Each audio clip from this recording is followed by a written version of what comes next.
Nobel Nobel এটা আসলে নামটা বললে শালা বিখ্যাত হয়ে যাবে। ওর আসলে ও পাগল, এইসব পাগল ছাগল। এই আমাদের তুমিও গান করো, হ্যাঁ, এটা শিল্পী নামের কলঙ্ক আমি বলবো। তোর বিয়ে কর, তুই 100টা বিয়ে কর না, সমস্যা নাই তো, এটা মিডিয়াতে আসতে হবে। সব সরকারের নাম আমি লিখেছি তো, হ্যাঁ, সব সরকারের আমলেই জেলে গেছে, তারপরেও তার এইসব কেন আমি বুঝলাম না। তো দেশের বাইরে, হ্যাঁ, দেশের ভিসা অবশ্যই আছে। হ্যাঁ, 10 বছর আমি আমার কানাডা এখনো আছে, এই কিছুদিন আগে লাগালাম। তারপর লন্ডনের 10 বছর আছে, অস্ট্রেলিয়ার 3 বছর আছে, যেটা যখন দেয় ওই 5 বছর তো আছেই, 28 পর্যন্ত আছে তোমার আমেরিকা। 4টা দেশের ভ্যালিড ভিসা আছে। জামাত আসলেও আমি যেতাম না। 5ই আগস্টের পরে কিন্তু আমি আমেরিকা গিয়েছিলাম, হ্যাঁ, তখন কিন্তু ওই শিল্পীদের মানে যারা লিস্টে আছে আর কি যেতে দিচ্ছিল না। তো আমি গিয়ে বললাম কি আমার নামটা আছে নাকি লিস্টে? কই না বস, এরকম একটা সেলফি তুললো, লাউঞ্জে বসছে, ওখানে দিকে পুলিশ টুলিশ ঘুরতেছে। আমি কি ভাই লিস্টে নাম আছে? কই না না বস, আপনি খান খান। কারণ ভাই কিছু দালালি তো করিনি। দালালি বলতে মানে সরকারের হয়ে কাজ করা, জব না করে যদি তুমি এরকম করে মানে সুবিধা নাও, এটাই দালালি। শিল্পীরা যার যার পছন্দ থাকবে, থাকতে পারে, কে কোথায় ভোট দেবেন, তাই বলে শিল্পীরা তো জামাতে ভোট দেবেন না, ধানের শীষে ভোট দেবেন। গুরু আজম খান, গুরু বলতে একজনই, এখানে আমাদেরকে সবাই রাস্তায় গুরু বলে, কিন্তু আমরা গরু। গুরু একজনই, আজম খান, পায়োনিয়ার, সত্যি সত্যি লেজেন্ড।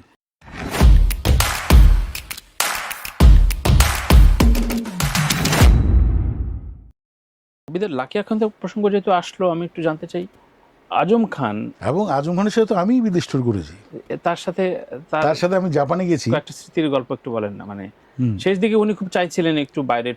হ্যাঁ, তার সঙ্গে আমার জাপান যাওয়ার সুযোগ হয়েছে, কোরিয়া যাওয়ার সুযোগ হয়েছে, এবং একটা বড় শো ছিল। আচ্ছা, তবে লন্ডনের সবচেয়ে বড় শোটা আমরা করেছি, ওখানে আজম ভাই ছিলেন। এটা শানুমিয়া নামে একজন প্রমোটার ছিলেন, মারা গেছেন। আচ্ছা, এবং এই বাঙালি শোটা যেখানে হয়েছিল সেখানে শুধু ইন্ডিয়ান বড়, লতা মঙ্গেশকর থেকে শুরু করে কুমার শানু, মানে এই বড় বড় শোগুলো হয়। ওয়েমলি এরিনা, ওয়েমলিতে বড় হলটা, এখানেই আমাদের শোটা হয়েছিল, আমাদের প্রিয় হানিফ সংকেত উপস্থাপনায়। এখানে অনেক বড় বড় শিল্পীরা ছিলেন।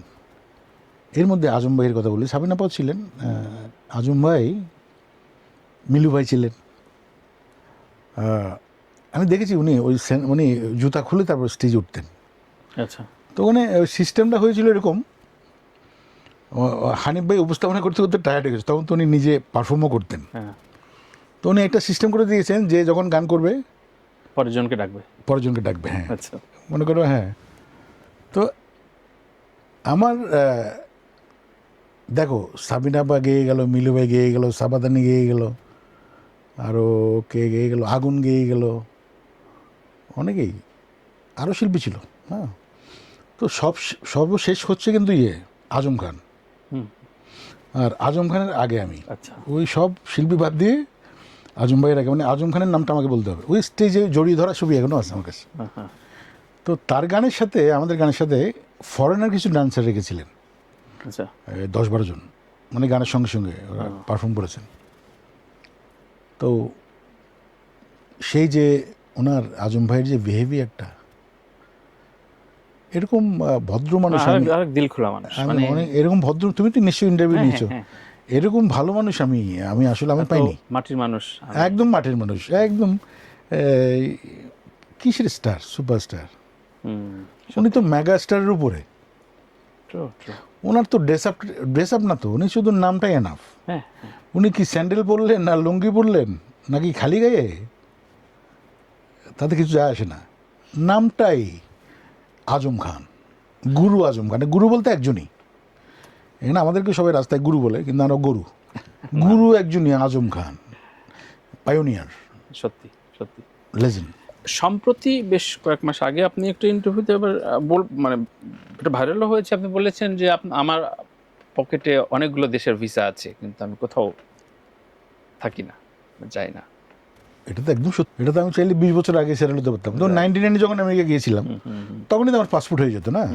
থাকার চিন্তা কখনো আসে না মাথায়, কারণ তুমি তো নিজেই ছিলে, জানো আমেরিকার যে লাইফটা, এটা ওই যে বললেন না যে আমি যৌবনকালে, ঠিক আছে, আপনি বললেন না যে আমি তো এলাকার মন্ত্রী গত 3 টার্ম ধরে, আর সত্যিও তো আপনারা মন্ত্রী পদমর্যাদা চাইতেও উঁচুতে, আমি হ্যাঁ, আই বিলিভ, যেখানে যে একটা সম্মান তো দিচ্ছেই, হ্যাঁ। তো দেশের বাইরে, হ্যাঁ, দেশের ভিসা অবশ্যই আছে। হ্যাঁ, 10 বছর আমি আমার কানাডা এখনও আছে, এই কিছুদিন আগে লাগালাম। তারপর লন্ডনের 10 বছর আছে, অস্ট্রেলিয়ার 3 বছর আছে, যেটা যখন দেয় ওই 5 বছর তো আছেই, 28 পর্যন্ত আছে তোমার আমেরিকা। 4টা দেশের ভ্যালিড ভিসা আছে। জামাত আসলেও আমি যেতাম না, that is a good point. চট্টগ্রামে সেটেল হতাম। কিন্তু অনেকের ভেতরে একটা শঙ্কা তৈরি হচ্ছিল যে না যাবে যাবে বোধহয় এবারে চলে তবে যাওয়ার হিড়িক তো 5ই আগস্টের পরে কিন্তু আমি আমেরিকা গিয়েছিলাম। হ্যাঁ, হ্যাঁ হ্যাঁ আপনার সাথে ইউএসএ তে কথা হচ্ছে, দেখা হয়নি বাট গিয়েছিলাম। তখন কিন্তু ওই শিল্পীদের মানে যারা লিস্টে আছে আর কি, যেতে দিচ্ছিল না। তো আমি গিয়ে বললাম কি আমার নামটা আছে নাকি লিস্টে? কই না বস, এরকম একটা সেলফি তুললো। তো আবার লাউঞ্জে বসছে, ওখানে দিকে পুলিশ টুলিশ ঘুরতেছে। আমি কি ভাই লিস্টে নাম আছে? কই না না বস, আপনি খান। কারণ ভাই কিছু দালালি তো করিনি। দালালি বলতে মানে সরকারের হয়ে কাজ করা, জব না করে যদি তুমি এরকম করে মানে সুবিধা নাও, এটাই দালালি। ক্যারিয়ারে এই যে একটা সময় না, দীর্ঘ সময় বলা যায় যে আপনাদের কোনো পেনশন নাই, সরকারি রাষ্ট্রীয় ভাতা পান না, এগুলো নিয়ে অনেকবার অনেক শোতেই আমরা অনেক কথা বলেছি। আপনি এই নতুন সরকার, আপনার প্রিয় সরকার, আমাদের আকাঙ্ক্ষার সরকারের কাছে কোনো আসলে কোনো ওয়ে অফ মানে প্রসেস আছে কি না আদৌ? না নয়তো ওই যে আবারও কি প্রধানমন্ত্রীর কাছ থেকে তহবিল থেকে টাকা নিয়ে ছবি দেখবো আমরা? আসলে আমাদের এটা একটা কতকাল চলবে? ফান্ড করা উচিত, এবং শিল্পীদের এই যে দুস্থ নামটা যেন না থাকে, সেরকম কিছু ব্যবস্থা নিশ্চয়ই সরকার করবেন। আমরা তো এখন তো উনি ব্যস্ত আছেন, এখন ওনাকে ডিস্টার্ব করবো না, তারেক রহমান সাহেবকে। একটা সময় গিয়ে আমরা শিল্পীরা বসবো তার সঙ্গে বসে এই ব্যাপারগুলো ঠিক করতে হবে। এই যে যেমন এই যে এখন সিস্টেম চালু হলো ব্যান্ডদের দেওয়া, হ্যাঁ, এটা তো 21শে পদক কখনো কল্পনাই করেনি। ওয়ারফেসকে দিল অভিনন্দন। বাচ্চু ভাই একটা মানে ইনস্টিটিউট, উনি তো আইয়ুব বাচ্চু এনএফ, LRV দরকার নেই। তো এখন আমি শুধু ফিল্মে না, এখন তো ফিল্ম কম হচ্ছে, যে কোনো গান অডিওতে যদি ভালো হয়, এই গানটাকেও জাতীয় পুরস্কার ডেফিনেটলি, মানে এটা খুবই জরুরি। মানে অডিওর কোনো গান স্বীকৃতি পায় না, তাহলে স্বীকৃতি পাবে যে কোনো। আমি যারা ফিল্মে গান ওরা কি জাতীয় পুরস্কার পাবে না কেন? এই জিনিসটা আমি বলবো তারেক রহমান সাহেবকে, যদি কখনো দেখা হয়। হ্যাঁ, আর আমাদের শিল্পীদের দলীয়ভাবে লোগো লাগানো যাবে না, এই জিনিসটাও বলবো। দলদাস হওয়া যাবে না, দলদাসত্ব করা যাবে না। শিল্পীদের একদম রাজনীতিমুক্ত থাকতে হবে। আচ্ছা, তার মানে এবার যদিও কোনো দলই কোনো শিল্পীকে আলাদাভাবে মনোনয়ন দেয়নি, এটা গুড সাইন। হ্যাঁ, দেয়নি। আপনি এই ধারাবাহিকতাটা রাখতে বলছেন, এটা উচিত। হ্যাঁ, যে শিল্পীরা যার যার পছন্দ থাকতে পারে, কে কোথায় ভোট দেবেন, তাই বলে শিল্পীরা তো জামাতে ভোট দেবেন না, ধানের শীষে ভোট দেবেন। গত পরশু বা তার আগে একটা পুরনো গান শেয়ার করে বলেছেন যে আমি এই বেয়াদবকে নিয়ে গান তৈরি করেছিলাম। এটা একদম কুলাঙ্গার শালারা। নোবেল প্রসঙ্গে আসি, নোবেল এটা আসলে নামটা বললে শালা বিখ্যাত হয়ে যাবে। ওর আসলে ও পাগল, এইসব পাগল ছাগল। এই আমাদের, তুমিও গান করো, হ্যাঁ, এটা শিল্পী নামের কলঙ্ক। আমি বলবো তোর বিয়ে কর, তুই 100টা বিয়ে কর না, সমস্যা নাই, তো এটা মিডিয়াতে আসতে হবে। মানে কিছুদিন আগে ট্রল দেখলাম যে প্রত্যেকটা আমলে, আমি লিখেছি তো, হ্যাঁ, সব সরকারের আমলেই জেলে গেছে, তারপরেও তার এইসব কেন আমি বুঝলাম না। এবং তাকে যারা প্রমোট করছে ওদেরকে আমি ধিক্কার জানাই। এই যারা প্রমোট করে এর মধ্যে আমাদের কাছের মানুষরাও আছেন।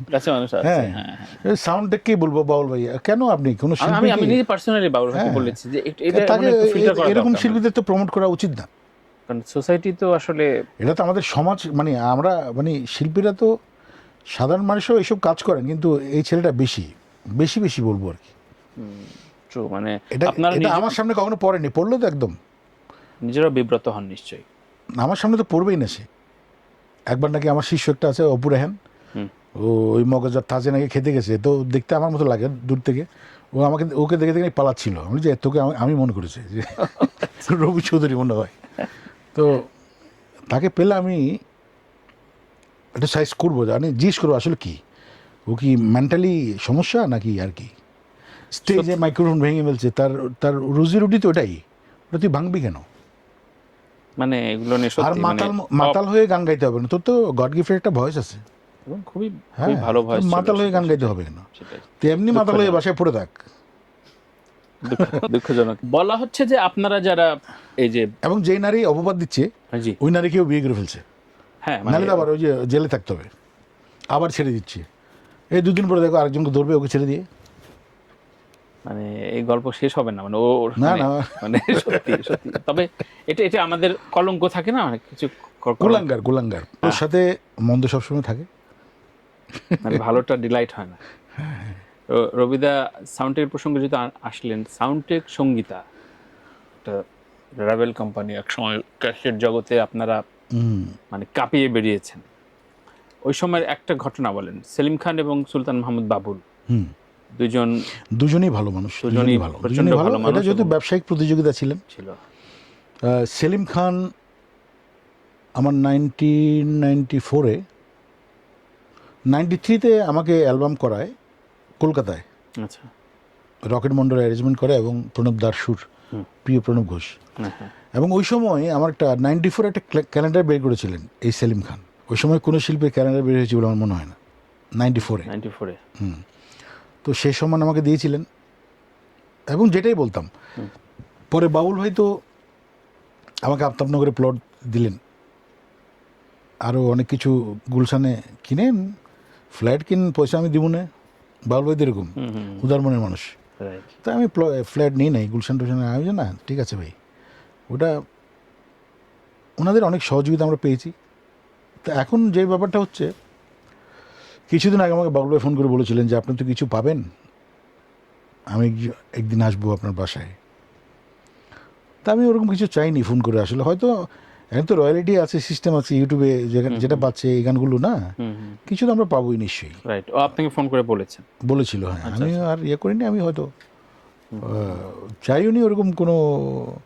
অনেকে হয় না যে মামলা, অনেকেই তো করেছে মামলা। হ্যাঁ, অনেকেই মামলা হ্যাঁ, আমি করিনি। তো এটা মামলা করার দরকার নেই, এটা নিজেদের মধ্যে কথা বলে নিব, এটাই তো ভালো। Right right. যেহেতু আমারও একটা চ্যানেল আছে, আমি তো গান দিচ্ছি।